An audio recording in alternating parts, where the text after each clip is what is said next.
Hello, I'm Dr. Divya Kumar, Senior Consultant, Obstetrics, Gynecology and Infertility at Accord Super Specialty Hospital, Greater Faridabad.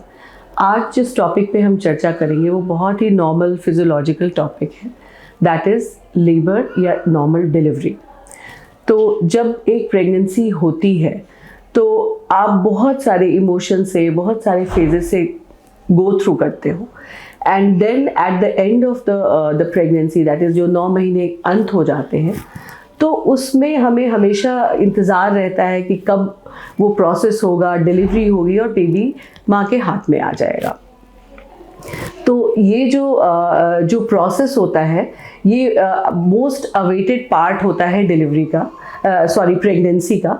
But then इसके साथ साथ बहुत सारे apprehension भी होते हैं कि क्या हमें पता चल पाएगा कि ट्रू लेबर पेन्स क्या है, या लेबर पेन्स कब आ रहे हैं, ये किस टाइम शुरू होंगे, इनके साइन और सिम्टम क्या होते हैं, और हमें कब इमीडिएटली हॉस्पिटल जाना पड़ेगा, इमरजेंसी रूम में जाना पड़ेगा, या लेबर रूम में, या अपनी डॉक्टर्स को कॉन्टैक्ट करना पड़ेगा।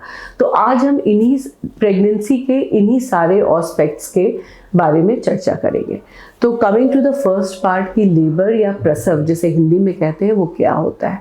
प्रसव या लेबर, इट्स अ प्रोसेस, एक प्रोसेस होता है जो जब बेबी माँ के वुम में पूरी तरह मैच्योर हो जाता है और वो बाहर सर्वाइव करने के लिए केपेबल होता है माँ के वुम के बाहर, तो ये एक प्रोसेस मदर के बॉडी में स्टार्ट होता है जिसके थ्रू मदर वेजाइनली बेबी को डिलीवर करती है। तो this whole process is called labour, and obviously इसका नाम भी ऐसा ही है क्योंकि ये माँ की तरफ से इसमें बहुत सारे एफर्ट की ज़रूरत होती है, बहुत पेन्स माँ को बेयर करना पड़ता है before delivering a baby. So this is the whole process in a nutshell. Now coming to the how it starts, when it starts, let's first discuss कि when it starts. तो usually जो हम pregnancy को 40 हफ्ते की pregnancy मानते हैं, ये पूरा पीरियड जो होता है वो 40 हफ्ते का होता है, एंड अराउंड 38 वीक्स को हम टर्म बेबी मानते हैं, मतलब बच्चा पूरी तरह से मैच्योर है माँ के बॉडी के बाहर सर्वाइव करने के लिए। तो ये प्रोसेस यूजुअली 38 वीक्स के बाद कभी भी स्टार्ट हो सकता है, 38 to 40 वीक्स के बीच में कभी भी शुरू हो सकता है। तो हम जब इस पीरियड में स्टार्ट होता है तो उसे हम टर्म बेबी बोलते हैं, मतलब ये बच्चा आइडियल होता है माँ के बॉडी के बाहर सर्वाइव करने में। कुछ एक कंडीशन में कभी कभी क्या होता है कि ये प्रोसेस जो because of some physiological changes which happens prematurely inside mother's body, ये 38 वीक्स के पहले भी शुरू हो जाता है। उस केस में इसको हम प्री टर्म लेबर पेन्स बोलते हैं, और इसमें क्योंकि बच्चा थोड़ा वीक होता है इसलिए उसको एक्स्ट्रा केयर करने की ज़रूरत होती है एक बार अगर 38 वीक से पहले बेबी की डिलीवरी हो जाती है तो। Now coming to what are the signs. जो लेबर के जो साइन और सिम्टम होते हैं वो बेसिकली आप they can be categorised into 3 types. सबसे पहला जो है वो पेन्स की, जो लेबर पेन्स होते हैं, ये पेन्स जो होते हैं इंटरमिटेंट होते हैं, मतलब ये कंटिन्यूअस पेन नहीं होते। पेन ये कभी कभी फ्रंट में माँ के जो एब्डोमेन में पेन होता है, कभी कभी ये पेन परसीव होता है बैक से फ्रंट की तरफ आता है, कभी कभी ये पेन एब्डोमेन से या पेट के हिस्से से नीचे inner side of the thigh में भी रेडिएट करता है।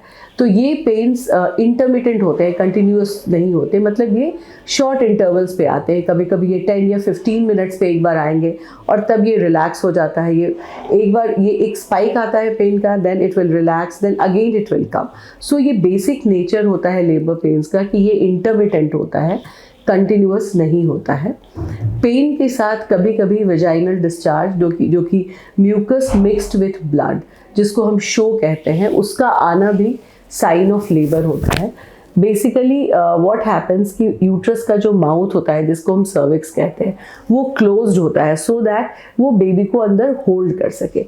बट एक बार जब बेबी फुल्ली मैच्योर हो जाता है and the process of labour is about to start, तो जो यूट्रस के माउथ में एक म्यूकस प्लग होता है, वो प्लग पुश ऑफ होता है and then the process of labour starts.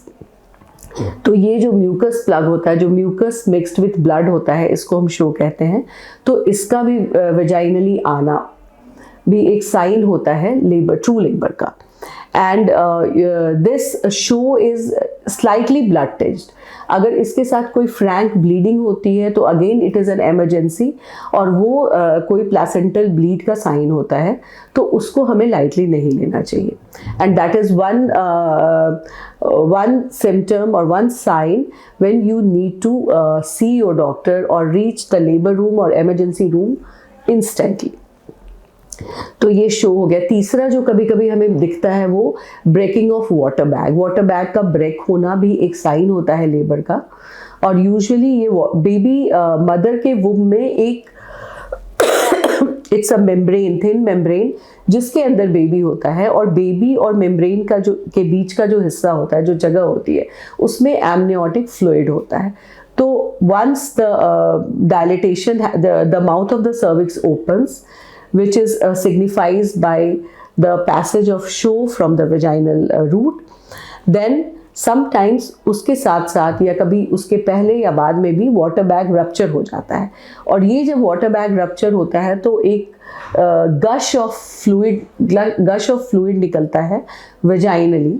And ये जो गश होता है, इट्स लाइक इसकी कंसिस्टेंसी थिन और यूरिन की तरह होती है, बट इसको आप होल्ड नहीं कर सकते। इसमें आप even if you try to hold it, वो कंटिन्यूअस वेजाइनली निकलता रहेगा। So that is one way जो आप उसको डिफ्रेंशिएट कर सकते हो यूरिन के इनकॉन्टिनेंस से, बिकॉज यूरिनरी इनकॉन्टिनेंस में आप कॉन्टिनेंट होते हो। आप once you want to hold your urine bag you can hold, but अगर वाटर बैग आपका ब्रेक होता है तो आप उसको होल्ड नहीं कर सकते, वो अपने आप निकलता ही जाएगा। So these are the 3 main signs, जबकि आपको ये साइन शो करता है कि आप लेबर में जा रहे हो and you need to see your doctor immediately. Now coming to like what are the preparation and where should you reach?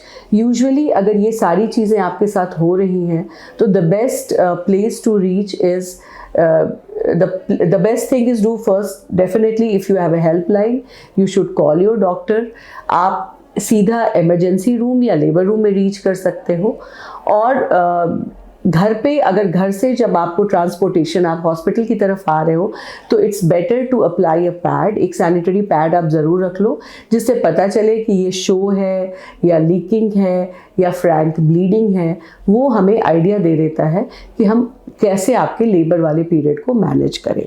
दूसरा, इस दौरान आपको अपने बेबी के मूवमेंट्स का ध्यान बहुत अच्छे से रखना है, बिकॉज अगर कोई भी बेबी के मूवमेंट स्लगिश होती है, again it is an emergency and you have to rush to your doctor, rush to hospital. So these are the things, and usually what happens once you reach your labor room, then you are immediately attended by your doctor. Fetal heart baby की हम सुनते हैं, and with all these signs we admit you for delivery purpose. Then coming to one very important thing कि is labor painful? Yes, labor is very painful, और इसके pens जैसे मैंने बताया कि इंटरमिटेंट आते हैं। तो इनिशियली ये जो इंटरवल बिटवीन 2 पेन स्पाइक होता है ये ज़्यादा होता है, से 15 मिनट्स 10 मिनट्स। और जैसे जैसे आपके यूट्रस का माउथ ओपन होता है, उसी तरह उसी के साथ साथ बेबी नीचे पुश होता है, तो उस केसेस में वो what happens, the interval shortens and the intensity of the pain increases, and that makes you to push and expel the baby through the vaginal route. So this is the whole process of labor, and you shouldn't be scared of a normal labor, because nowadays we have something called epidural analgesia also, जिसमें throughout labor आप obviously pain को हम we give you some medicine, some injections, जिससे हम आपके pens तो नहीं subside होते बस, बट आपके पेन की जो फीलिंग है वो सबसाइड हो जाती है। तो आप पूरे थ्रू आउट योर लेबर आप काफ़ी कंफर्टेबल रहते हो, and only after once the mouth of the uterus has fully open and you have to push, then maybe we will decrease the dose of that medicine so that you feel the pain, and then you can push the baby out. So this is about the whole process of labor. Labor, usually what happens during delivery, we have to usually we have to give a small cut at the orifice, जिसको हम episiotomy कहते हैं, to widen your birth canal, जिससे आप baby को easily push कर दो.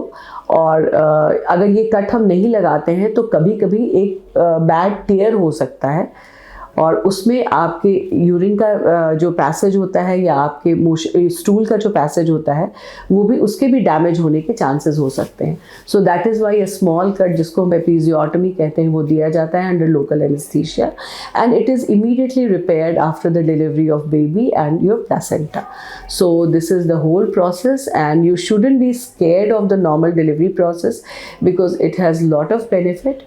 So if you are pregnant and you are expecting a baby, then you should always say yes for the trial of your normal delivery if your doctor suggests so.